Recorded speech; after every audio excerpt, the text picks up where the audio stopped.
Today we're going to fit the blade on the head of a Stihl FS410C Brushcutter. First, fit the locking pin in the bottom right hand side at the back of the head. This will lock the head and stop it from turning, so you can screw off the nut at the top. You can then remove the plate and two washers which sit inside the gear head.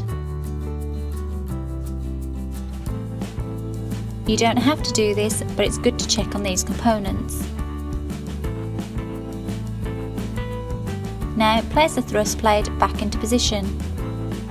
To ensure it's seated correctly, it's best to fit it with the locking pin going through the plate. At this point you can see where the pin is thread through and how this stops the blade. Once the thrust plate is back on, push it down and make sure it's locked into place. Now you can fit the washer which sits on top of the thrust plate. You can now fit the blade on top of the washer. Once the blade is in place, you need to put the thrust washer on top.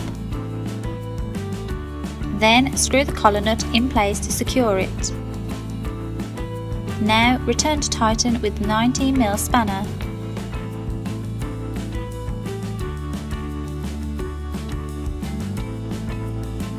Once it's locked in tight, you can remove the locking pin. Spin the blade to ensure it's moving freely and isn't jarring. That's how you fit a blade to a Stihl FS410C Brushcutter.